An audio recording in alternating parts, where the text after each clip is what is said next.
लीजिए, आज टाइटल पर हमने लिख ही दिया, सिर्फ धमकी ही धमकी। बता चुका हूं ना मैं आपको कि गाजा के अंदर अब घुसपैठ शुरू हो गई है। इजराइल ने ऐलान तो नहीं किया, लेकिन घुसना शुरू कर दिया है उसने।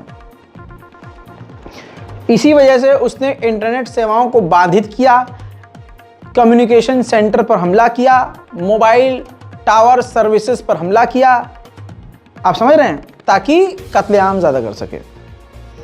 अब ऐसे में जो देश ईरान, तुर्की, Saudi, Egypt, Jordan, Qatar, Bahrain, Kuwait बोल रहे थे कि अगर ग्राउंड ऑपरेशन शुरू किया तो ये कर देंगे और वो कर देंगे, क्या किया? सिर्फ धमकी ही धमकी। अब आज के दिन क्या होना चाहिए था, लेकिन तुर्की क्या कर रहा है? तुर्की ने ऐलान किया है कि आज के दिन पूरे तुर्की में प्रदर्शन करेंगे। प्रदर्शन? रियली?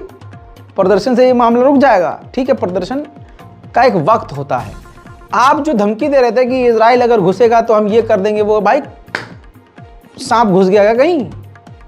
लेकिन नहीं, अब ये तुर्की के जो फैन हैं उनको बुरा लगेगा। लेकिन भाई देखो, हकीकत है, ऐसा नहीं मैं ईरान को नहीं कर रहा हूँ, ईरान भी तो उसी कैटेगरी में आ गया। ईरान ने कहा था अगर ये हो गया, वो हो गया, ग्राउंड ऑपरेशन किया तो हमारी मिसाइलें तैनात हैं और हम बख्शेंगे नहीं, और भी लड़ाके इस पर हमला कर देंगे। क्या हुआ? शांति, सिर्फ धमकी ही धमकी। अब ताज़ा तरीन खबर यह है कि उधर सऊदी अरब ने कहा था कि ग्राउंड पर अगर गाजा में उतरा और ग्राउंड ऑपरेशन अगर इजराइल ने गाजा के खिलाफ शुरू किया तो अंजाम बुरा होगा, कत्लेआम होगा और इसको इग्नोर नहीं किया जाएगा, बख्शा नहीं जाएगा। साथ सऊदी अरब ने कहा था कि इसके साथ मिडिल ईस्ट में उथल पुथल होगी, खुरेजी होगी, हालात बिगड़ेंगे।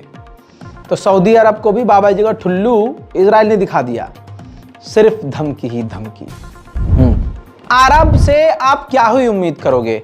जो बेचारे कल तक अरब के फैन थे ना, उनका भी दिल चूर चूर हो गया। ये तो उनसे कोई पूछे कि वो कैसा फील कर रहे हैं। दोस्तों, अरब के एक पॉलिटिकल लीडर हैं, शेख हैं, वो सामने आए और उन्होंने कहा कि इतनी इज्जत डिजर्व नहीं करता। उसने कहा कि ये जो हिजबुल्लाह कर रहा है, लेबनान का हिजबुल्लाह, इससे फिलिस्तीनियों को कोई फायदा नहीं होगा, साथ ही ये फिलिस्तीनियों की मुसीबत बढ़ाएगा। ये सिर्फ दिखावा है कि ये फिलिस्तीन के लिए खड़े हैं। और अब देख रहे हैं, जो सुअर खुद खड़े नहीं हो पा रहे हैं, वो दूसरों को चाह भी नहीं रहे कि खड़ा हो। ये सब पता है क्यों हुआ? बाइडन ने मोहम्मद बिन सलमान से बात करी, जिसके बाद बाइडन ने अपने अरब देशों के, सऊदी अरब के तमाम मौलानाओं को पैगाम भिजवाया कि भाई साहब, आप लोगों को समझाओ गाजा के मुद्दे पर बात नहीं करनी। उसके बाद अपने नेताओं को भी कहा कि भाई आप गाजा के बारे में, फिलिस्तीन के बारे में ज़्यादा पॉजिटिव बात मत बोलो और इजराइल के खिलाफ मत बोलो। तो लीजिए, और पॉलिटिकल लीडर भी कहीं ना कहीं सांप बनकर उभर रहे हैं। वहीं दोस्तों, ईरान ज़बरदस्त ड्रिल शुरू कर चुका है। ताज़ा तरीन तस्वीरें आपको दिखा रहा हूँ। जी हाँ, जैसा ईरान ने कहा था, ईरान ने किया है। ईरान ने 2 दिन पहले ही कह दिया था कि वो ड्रिल शुरू करने जा रहा है अपने इलाके में दुश्मन के खिलाफ, काफ़ी खतरनाक। दोस्तों, इसके अंदर एयर डिफेंस सिस्टम, उसके फाइटर जेट, तोप के अलावा कई तरह के ड्रोन, कई तरह के हथियार, फाइटर जेट, न जाने क्या क्या उसने अपनी पूरी ताकत दिखाने की कोशिश की है। आखिरकार अब यूरोपीय यूनियन भड़का है। यूरोपीय यूनियन को अब होश आया है। यूरोपीय यूनियन ने कहा है कि इजराइल ने जो गाजा को दुनिया से काट कर रखा है और अलग कर दिया है, ये काफ़ी खतरनाक है। इससे कत्लेआम बढ़ रहा है और मुसीबत बढ़ रही है। गाजा के हालात ख़राब हो रहे हैं, हमें इसको रोकना होगा, गाजा के तमाम रास्तों को खोलना होगा। वहीं अमेरिका ने भी बयान दिया है कि हम जो ये जंग रोकने का, कुछ समय रोकने का जो प्रपोजल है, उसको सपोर्ट करते हैं। कुछ वक्त के लिए, कुछ समय के लिए जंग रुकनी चाहिए, जिससे गाजा के आम लोगों को राहत मिले और दवाइयाँ पहुँचे। अब दोस्तों, ये अमेरिका की नौटंकी है या सच्चाई, ये आप कमेंट कीजिए। अमेरिका के 25 मेंबर ऑफ पार्लियामेंट यानी सेनेटर्स ने बाइडन से कहा है कि गाजा के अंदर फ्यूल जाने दीजिए। कहा जा रहा है कि पूरी तरह से गाजा के हालात को मॉनिटर करने के बाद 25 सेनेटर ने बाइडन से कहा है कि गाजा के हालात और ख़राब हो चुके हैं और अस्पताल बिल्कुल बेकार हो चुके हैं। फ्यूल जाना ज़रूरी है, आपसे गुजारिश है कि फ्यूल अब जाने दें। कल की कई रिपोर्ट में मैंने बताया था कि यहूदी सेटलर्स, इजराइल के जो लोग हैं, फिलिस्तीनियों के घरों पर, गाड़ियों पर, लोगों पर हमला कर रहे हैं। अमेरिका ने पिछले 48 घंटे में 2 बार पब्लिक डोमेन में आकर इजराइल को चेतावनी दी है, वार्निंग दी है कि आपके लोग जो फिलिस्तीनियों पर हमला कर रहे हैं तुरंत इसको रोकें। लेकिन दोस्तों, अमेरिका का दोगलापन यह है कि वही अमेरिका तब चुप रहता है जब इजराइल अपने यहूदी लोगों को एडवांस हथियार बांटता है। अबे जब तुम अपने देश के लोगों को एडवांस हथियार बांटोगे तो वो चलाएंगे भी ना, कि सिर्फ मजा करेंगे उससे। अमेरिका तब तो नहीं रोकता। इन तमाम चीजों के बाद बुरी खबर यह है कि नेतन्याहू ने ऐलान किया है कि सीज फायर नहीं होगा, जंग नहीं रुकेगी जब तक हम हमास को पूरी तरह से खत्म नहीं कर देते। उधर यूएन के चीफ के साथ सीधा टकराव इजराइल का चल रहा है। एंटोनियो गुटेरेस से इसी बीच ईरान के विदेश मंत्री ने मुलाकात की है। दोनों के बीच खिचड़ी क्या पकी है, अमेरिका और इजराइल के पेट में तकलीफ हो गई है।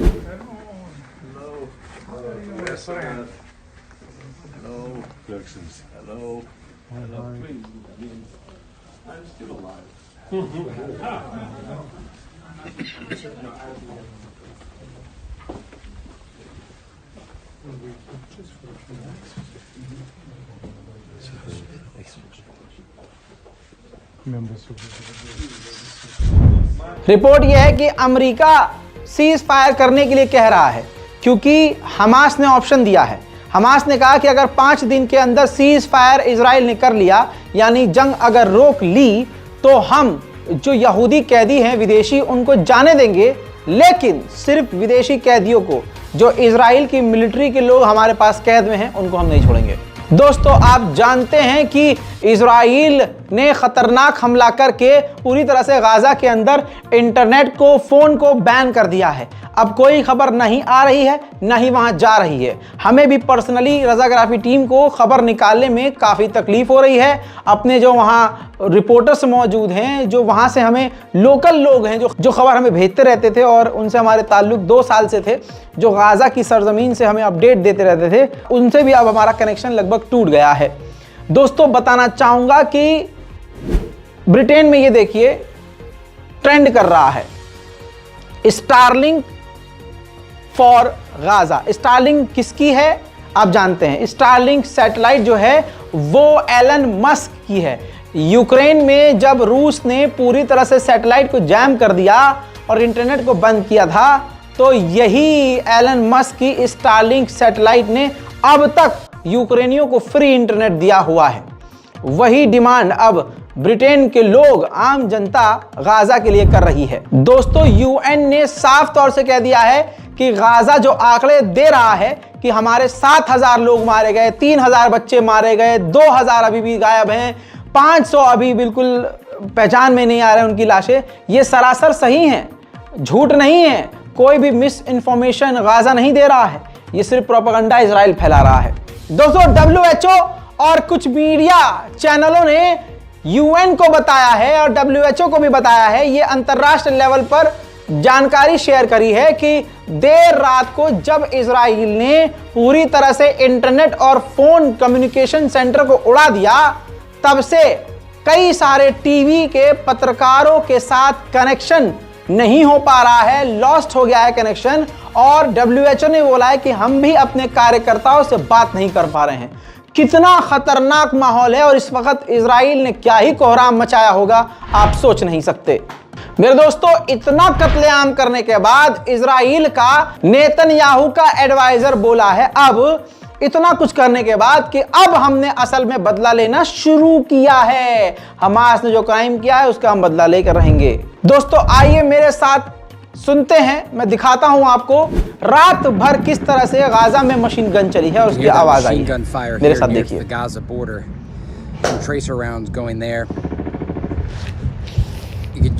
Get a sense of how active this front is. Those thuds in the distance, the airstrikes are really non-stop over the past several hours. And we do expect this to continue. The Israeli military says they... दोस्तों, वक्त है अगली खबर का। UN के अंदर एक resolution पहली बार पास हुआ यूएन के अंदर पूछा गया कि कौन कौन देश चाहता है कि गाज़ा के अंदर ह्यूमैनिटेरियन एड जाए और सिविलियन को हर हाल में बचाया जाए, सिविलियन नहीं मारे जाने चाहिए। रिजल्ट बड़े ख़ास हैं दोस्तों, रिजल्ट आपके सामने है। देखिए जो हरे बॉक्स में हैं उन्होंने फेवर किया है, 120 देशों ने वोट डाला है हाँ जी लोगों पर, आम जनता पर हमला नहीं होना चाहिए, उनको बचाना चाहिए।